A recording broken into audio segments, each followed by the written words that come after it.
북한이 또다시 대륙간 탄도미사일 ICBM급 미사일을 발사하면서 한반도의 긴장감이 감돌고 있습니다.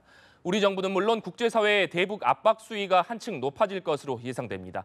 박희락 국민대 정치대학원장, 이인배 한반도 미래 포럼 기획이사 두 분 모셨습니다. 어서 오십시오. 네, 안녕하십니까. 네. 먼저 북한이 지난 28일 밤에 화성 14형 2차 시험 발사를 감행을 했습니다. 아무래도 이 미사일 발사가 상당히 심야에 이루어진 것도 이례적이라고 볼 수 있을 것 같고 또 휴전협정 기념일 하루 뒤에 발사한 것도 의미가 있을 것 같은데요. 북한이 이 시점을 선택한 이유를 어떻게 봐야 될까요? 저는 뭐 항상 그런 얘기하는데 시점을 자꾸 이제 갖고 이제 추측하거나 뭐 끼워 맞추려는 거 조금 이제 의미가 없는 것 같고요. 어쨌든 북한이 이번에 이제 한밤중에 상당히 관계 지역의 그런 그 산림지대에서 쐈다는 것은 이제 상당히 그 기습적으로 언제 어디서든지 쏠 수 있다. 네. 그리고 상당히 그 선제 타격이나 이런 것이 불가능할 것이다. 이런 걸 과시하는 것 같고요. 특히 지난 그 7월 4일에 비해서 이번에는 그 거리가 한 2,000에서 3,000km 더 나갈 수 있도록 강력한 엔진을 그 기름을 많이 넣은 것 같습니다. 네. 따라서 이제는 미국 전역을 공격할 수 있다 하는 것을 미국한테 확실하게 인식시키려고 한 것 같습니다. 네. 원장님께서 방금 말씀하셨지만 아무래도 심야에 이 발사가 이루어진다면 한미 당국이 발사 징후를 사전에 탐지하기는 사실상 쉽지 않을 것 같은데 어떻습니까? 네, 그렇죠. 그 야간 같은 경우는 위성 정찰도 좀 어려운 상황에서 이제 발사를 한 것과 또 이번에 또 원래 했던 이제 구성리에서 이제 벗어난 곳에서 진천이라고 해서 벗어난 곳에 했기 때문에 150km 떨어진 곳이었지 않습니까? 그래서 두 가지 위치와 시기상으로 봤을 경우 우리가 좀 포착하기 어려운 상황에 했다고 볼 수 있습니다. 네. 그런데 또 불구하고 이번에 화성 14형이라는 것이 지난번에 7월 4일과 거의 유사한 같은 모델이라고 이야기를 하고 있습니다. 제가 볼 때는 이번에 왜 쏘았는가에 대해서 제 생각은 이렇습니다. 이 북한의 미사일 발사는 크게 세 가지의 요구로 저는 구성된다고 보는데 첫 번째 필요한 것은 이제 기술적 요구입니다. 기술적으로 더 발전이 필요할 경우에 하는 것이 가장 첫 번째 그 목적이 될 것이고 두 번째는 전략적 목적입니다. 이제 미국을 어떻게 설득할 것인가, 미국을 어떻게 움직일 것인가가 두 번째 목적일 것이고 세 번째 목적이 정치적인 이유인데 정치적 행사 시, 어떤 기념일 이런 것을 염두에 두서 하게 될 건데 이 세 가지 사항을 봤을 경우에 이번에는 지난번에 7월 4일 이후에 이번에 발사한 거로면은 두 번째 목적, 다시 말해서 전략적 목적이 강한 것이 아닌가. 그러니까 미국이 지금 전혀 지난번 ICBM 발사 성공했다고 김정은이 그렇게 이야기했음에도 불구하고 네. 아직도 거기에 대해서는 인정하지 않고 있으니 다시금 발사를 해서 같은 모형인데 다시금 기술이 실질로 더 좋아진 건 아니거든요. 다시금 발사해서 봐라, 진짜다라고 했던 미국에 대해서 다시 한 번 더 이제 액을 벗거라는 그런 모습이 아닌가. 뭐 저는 그렇게 좀 해석을 하고 있습니다. 네. 그렇다면 이번에 사거리가 상당히 1차 발사 때보다 늘어났지만 이게 기술적인 발전이 이루어졌다 이렇게 보기는 좀 어렵다는 말씀인 거죠? 저는 이번에도 여전히 지난번과 같은 모형에다가 했는 것이고 네. 단지 이번 기회를 통해서 재진입 기술에 한 번 더 모니터할 수 있는 기회가 있었기 때문에 조금의 더 재진입 기술에 진전이 있을 수는 있겠지만 사실은 그것이 뭐 이번에 더 획기적인 기술의 진전의 모습이다라고 평가하기는 좀 어려운 부분이 있습니다. 네, 말씀해 주신 대로 아무래도 ICBM 개발에서 가장 고난도로 꼽히는 것이 대기권 재진입 기술이기 때문에 이 북한이 이 기술을 과연 자신들의 주장대로 확보했을 것이냐 이 부분이 좀 관심이 가는 대목 아니겠습니까? 어떻게 보십니까? 아무래도 실제 이제 뭐 3,700에서 내려올 때 상당히 고열이 생길 겁니다. 네. 그러나 그것이 이제 장거리 날아갔을 때 상황하고 조금 다르기 때문에 실제로 해보기 전에는 정확하게 알 수 없지만 저는 북한이 김정은이 주도해서 이 핵미사일을 개발하고 있기 때문에 그 실험실에서 그 대기권 재도입할 때 나오는 그런 그 고온을 견딜 수 있도록 다 준비됐다고 봅니다. 네. 그래서 저는 자꾸 이제 북한의 핵 미사일 위협에 대해서 의문을 제기할 것이 아니라 어떻게 하면 그로부터 우리 국민 또는 뭐 세계도 되겠습니다만은 안전을 보장할 것인가 하는 측면에 좀 더 초점을 맞춰야 될 시기라고 생각합니다. 네, 어느 정도 북한의 핵과 미사일 개발이 그 진전이 이루었다는 가정을 하고 대응을 해야 된다 이런 말씀이신데 역시 또 주목받는 부분 중에 하나가 이 문재인 대통령이 사실 뭐 지난 27일부터 휴전선 인근에서 상호간 군사행위를 적대 행위를 중단하는 군사회담까지 제안한 상태였는데 북한이 사실 그 이후에 대응 조치로 나온 것이 미사일 발사 아니겠습니까? 이것을 그렇습니다. 북한의 대답으로 봐야 하는 걸까요?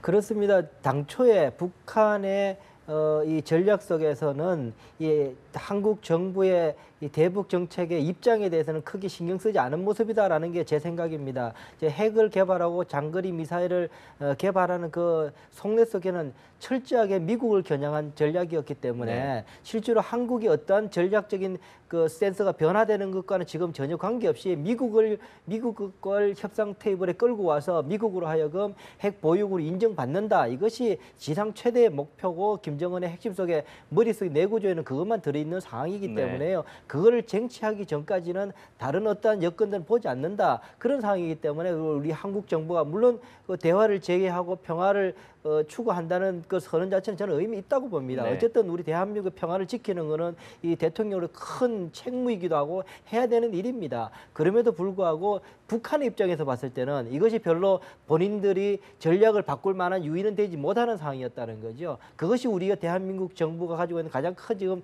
고민이고 지금 그 딜레마라고 볼 수 있는 겁니다. 네. 이 조총련 기관지 조선신보가 이 미국의 대북 정책이 바뀌지 않는다면 탄도미사일 발사가 계속될 것이다. 이런 입장을 밝혔는데요. 아무래도 이 이야기가 방금 말씀하신 이 미국을 겨냥한 ICBM 발사다. 이렇게 해석해야 되는 거겠죠? 예, 그러니까 지금 우리가 현실을 냉정하게 살펴볼 필요가 있는 것이요. 우리는 지금 이제 이 남북한 간에 우리가 어떻게 보면 경제적으로나 국제적 위상적 우월하다고 생각하지만 북한은 그 반대입니다. 네. 북한은 이제 9개 핵 보유국 자기를 포함해서 중에 하나로서 미국하고 평화협정을 맺어서 지금 한반도의 정통정부로 인정을 받고 1973년도에 북베트남과 미국이 했던 식으로 사실은 이제 어떻게 보면 적화 통일의 이제 그 기반을 만들겠다는 거거든요. 그 따라서 자꾸 지금 미국과 뭐 북한의 경쟁, 뭐 그래서 미국이 어떻게 할 것인가 이렇게 볼 것이 아니라 지금 이제 이 한반도에서 주도권을 지금 북한이 핵무기를 통해서 갖고 갈 수 있는 이 상황에서 우리가 어떻게 하면 이 위기를 극복할 것이냐 이런 차원에서 봐야 되고요. 특히 자꾸 이제 그 미국하고 우리를 분리할 것이 아니라 미국하고 우리가 똘똘 뭉쳐서 같이 행동하고 같이 생각을 해야 됩니다. 네. 이 방금 말씀하신 이 한미 동맹으로 대응해야 되는 부분이 아무래도 6시간 뒤에 즉각적으로 이루어진 이 한미 군 간 이 탄도미사일 훈련 이 부분이 그런 차원의 일환이라고 봐야 되겠죠? 예, 그럼 뭐 의지는 이제 뭐 충분히 이제 입증이 됐지만 사실은 우리가 조금 이제 이 보고 싶지 않지만 봐야 될 현실이 우리는 지금 저 300km를 샀습니다. 북한은 지금 10,000km를 네. 쏘는데. 그러니까 지금 그동안 우리가 숙제를 굉장히 안 해온 점이 있습니다. 그래서 이제 진짜 이 북한 핵으로부터 우리 국민들을 보호하기 위해서 무엇을 하고 언제까지 완성해야 될 것인가 하는 그 시간표를 갖고 진짜 우리가 매진해야 된다고 생각합니다. 네. 원장님께서 언급해 주셨지만 그 때문인지 한미 양국이 이번 북한의 2차 시험 발사 이후에 미사일 지침 개정 협상을 개시하기로 하지 않았습니까? 이 현재 사거리가 800km에 탄도 중량이 500kg으로 제한돼 있는데 이것을 개정한다는 것은 어떤 의미가 있다고 볼 수 있을까요?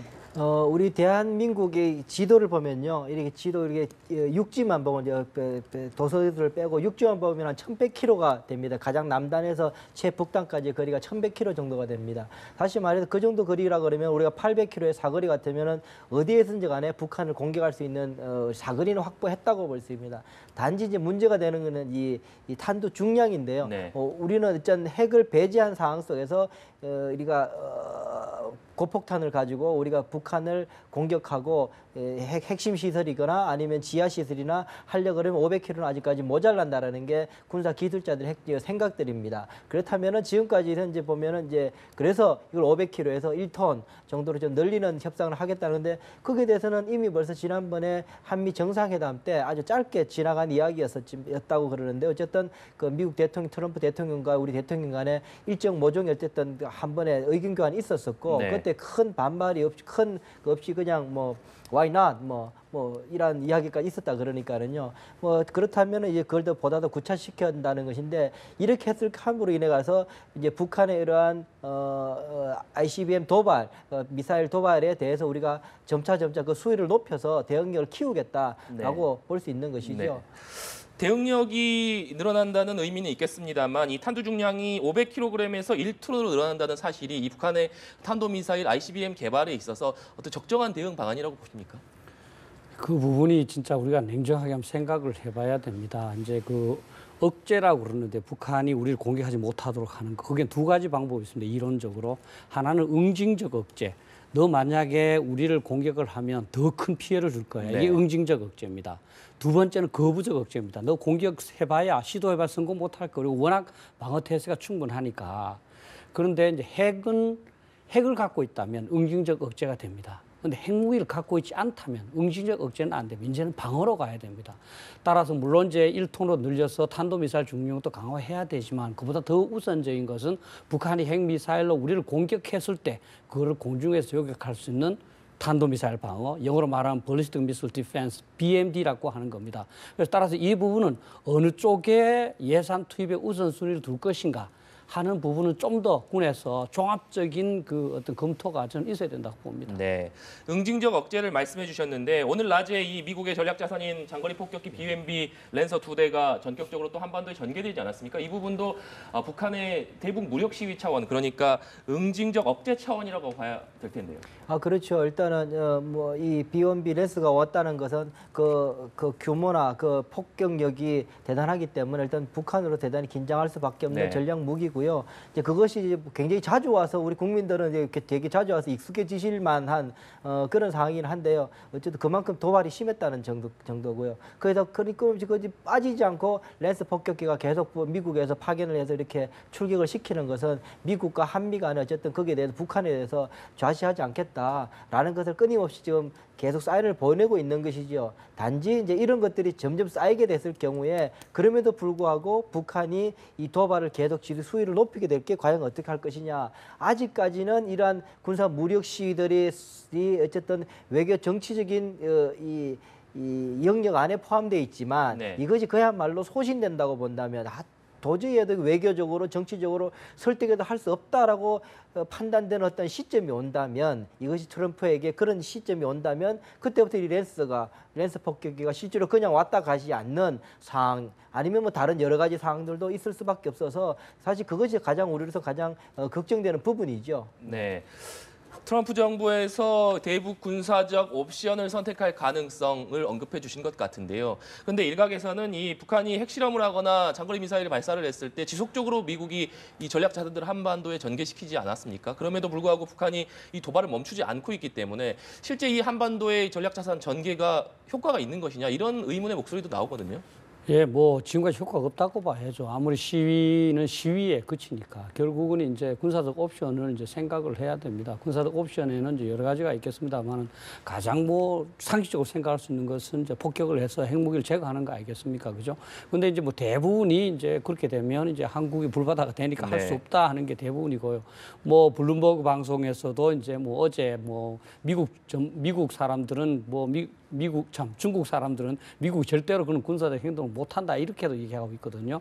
근데 사실은 군사적 옵션을 그냥 상식적으로 생각하면 북한에 대해서 어떤 군사적 제재를 하면 바로 보복하겠다고 생각하지만 실제 깊게 전문가들이 생각해 보면 반드시 그렇지는 않을 수 있습니다. 왜냐하면 우리가 효과적으로 북한이 하지 못하는 방법으로 우리가 하는 방법도 많기 때문에 네. 저는 아무래도 이 미국의 지금 안보보좌관 또 맥메스터가 군인이고 네. 또 이 제임스 매티스도 이제 국방장관도 군인 출신이었기 때문에 저는 상당 다양한 옵션을 계속 검토하지 않을까.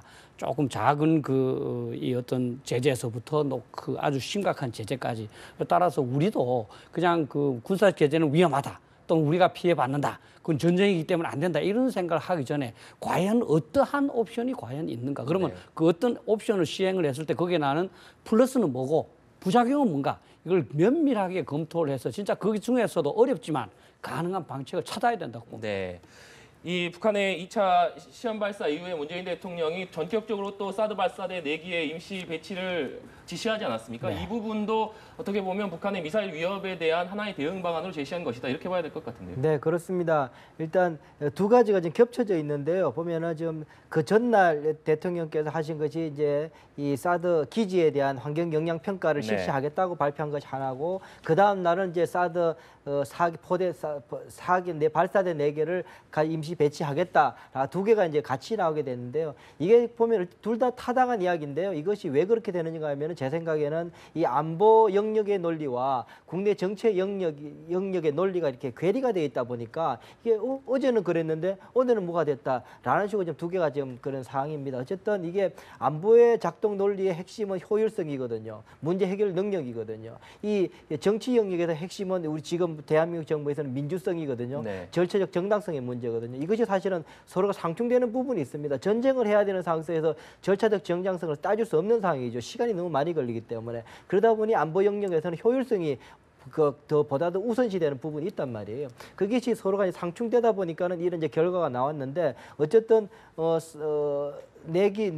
발사되는 4기를 다시 합쳐서 이제 6개가 완전체가 됐다는 것은 어쨌든 저로서는 그래 다행스러운 판단이셨다라고 네. 생각을 합니다. 네. 이 정부에서는 또 사드 추가 배치 외에 북한이 실감할 수 있도록 이 독자적인 제재 방안 검토도 지시를 했습니다. 그런데 지금 현실적으로 우리 정부가 할 수 있는 최대한의 대북 제재 조치를 이미 가동하고 있는 것으로 알려져 있거든요. 추가적인 독재 제재 어떤 것들이 나올 수 있을까요?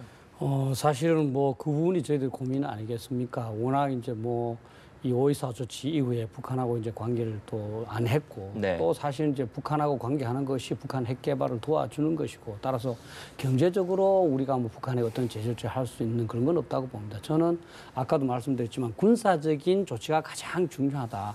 우리가 강력한 방어 태세를 강구해서 북한으로 하여금 우리를 공격해도 성공할 수 없다는 걸 보여줘야 됩니다. 그 점에서 제가 사드에 관해서 좀 이제 추가로 좀 말씀드리고 네. 싶은데 사드는 북한이 핵미사일로 우리를 공격할 때 그걸 공중에서 요격하는 무기입니다. 필요한 무기입니다. 네. 아마 국민 대부분이 인정하실 겁니다. 그래서 얼마 전 조선일보에 보도된 바에 의하면 57%가 찬성을 하고 있고요. 한 27%가 반대합니다. 배가 넘습니다. 찬성하는 분들이. 그런데 일부 몇 사람들이 지금까지 계속 반대하고 그 이유를 보면 예를 들어서 5가지가 있습니다. 지금까지 주장한 게 사드가 중국의 ICBM을 요격한다. 레이더가 중국을 사타에 들여다본다. 그다음에 돈을 우리가 내야 된다. 그다음에 성능이 입증되지 않았다. 또 전자파가 나온다. 이 5가지가 전부 다 틀렸습니다. 하나도 진실이 아닙니다. 중국 ICBM 요격할 수도 없고 중국 다 들여다볼 수도 없고 돈은 미국이 이미 내서 쌓아온 거고요. 그리고 성능은 지금 99% 자랑하고 있습니다. 그리고 전자파는 전혀 유해하지 않습니다. 따라서 이제는 국가 안보에 의해서 진짜 그분들이 냉정하게 사실을 보고 이제 좀 국가 안보를 위해서 물러서야 될 부분이다. 자꾸 지금 어떤 국가가 행동을 하는 데 있어서 길을 막고 지금 계속 데모하는 거 이거는 저는 바람직하지 않다고 봅니다. 그러면 자식들은 어떻게 볼 거냐? 손자들은 어떻게 지킬 건가? 우리가 사실 정당한 일도 국가를 위해서 좀 희생해야 되는데 자기가 정당하지 않는 일을 자기가 한번 주장했다고 해서 계속하는 거는 참 답답하다고 봅니다. 네. 그러면 이렇게 되면 국론이 분열되면 북한은 더 우리를 만만하게 볼 수 없고 그것이 어떤 경제적인 제재를 하는 것보다도 더 효과가 좀 희석된다는 겁니다. 예. 네. 정부가 지금 초강경 대응에 나선 상황이기 때문에 아무래도 이 문재인 대통령이 이른바 베를린 구상, 한반도 평화 구상을 밝힌 상황이지 않겠습니까? 이번 시험 발사에도 불구하고 대화와 제재라는 투트랙 기조는 유지하겠다고 했지만 아무래도 대화 쪽보다는 제재 쪽에 앞으로 더 방점이 찍힐 수밖에 없지 않겠느냐 이런 관측이 나오는데요. 제 생각은 물론 이제 베를린 구상 전반적인 구상 자체가 지금 제대로 좀 작동하기 어려운 환경이 있는 건 사실입니다. 그럼에도 불구하고 대통령이 이야기하고 있는 이 대화 기조를 실질적으로 북한을 대화 채널로 끌어내기 위해서 가장 중요한 수단이 뭐냐면은 우리가 대한민국 정부가 미국과 이 북한 정책 전략에 있어서 완전 일처화되는 겁니다. 커플링 되는 겁니다. 동기화에 같이 가야 됩니다. 그렇게 될 때 그 상황을 통해서 우리가 미국의 대북 전략을 움직일 수 있고 영향을 미칠 수 있다고 북한이 믿게 될 때 그제서야 그렇게 되면은 북한이 한국을 통해서라도 미국을 가려고 그럴 겁니다. 네. 그렇게 할 때 비로소 대화의 문은 열릴 수 있다고 저는 봅니다. 그래서 지금 상황 속에서 대통령께서 강경 제재 미국과 지금 미국과 같은 계획을 갖고 가게 되면 그것이 지금 상황은 베를린 구상 자체가 완전히 어긋나는 것처럼 보이겠지만 시간이 지날수록 그것이 실현 가능성은 더 높아질 수 있다라는 역설을 저는 말씀드리고 싶습니다. 네. 우리 정부를 포함한 국제사회가 이 북한의 도발에 대한 압박 상당히 강화하고 있는 상황인데요. 지금 북한은 전혀 이 국제사회의 이 조치에도 불구하고 굴하지 않는 분위기입니다. 결국 북한이 다음 도발을 또 감행할 수 있을 것이다 이런 관측들이 나오는데요. 북한이 차기 도발을 선택한다면 어떤 카드가 될 가능성이 높을까요? 제 생각에는 이제 그 6차 핵실험인데요. 거기서는 이제 진정한 수소폭탄. 지난 이제 4차 핵실험 때 이제 자기들은 수소폭탄이라고 주장을 했지만 대부분 이제 이 수소폭탄과 원자폭탄 사이에 중간쯤 되는 증폭 핵분열탄이라고 네. 하거든요. 그건 이제 원자폭탄의 한 뭐 2배 내지 5배 정도 위력이 큽니다. 근데 수소폭탄은 수백 배 내지 1000배 정도 위력이 큽니다. 원자폭탄에 비해서.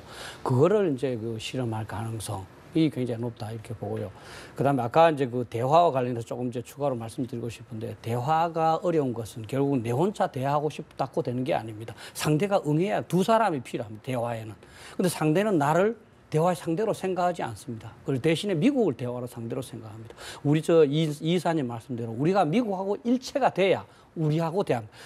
한국, 미국 별도가 아니라 한미하고 대화하는 겁니다. 그럼 우리도 당연히 50%의 지분을 갖지 않습니까? 그런데 북한하고 대화를 하기 위해서 또 하나 더 추가할 게 있습니다. 일본까지 끌어넣어야 됩니다. 우리가 이제 한미 정상회담 때 이제 공동성명에서 보시면 한미일 협력을 강조하고 있습니다. 일본하고 협력을 해서 한미일이 한 마음이 된다면 저는 북한이 대화에 응하지 않을 수가 없다. 그래서 우리가 지금 가장 중요한 것은 우리 혼자서 북한하고 대화하려 한다든가 또는 이제 미국이나 일본하고의 그 어떤 뭐 과거사나 또는 어떤 뭐 감정 때문에 이 핵에 대한 어떤 협조체를 약화시킨다든가 이런 부분이 좀 우려해야 될 상황이다 이렇게 봅니다. 네, 오늘 북한 미사일 도발과 관련해서 두 분 말씀 여기까지 듣도록 하겠습니다. 오늘 말씀 감사합니다.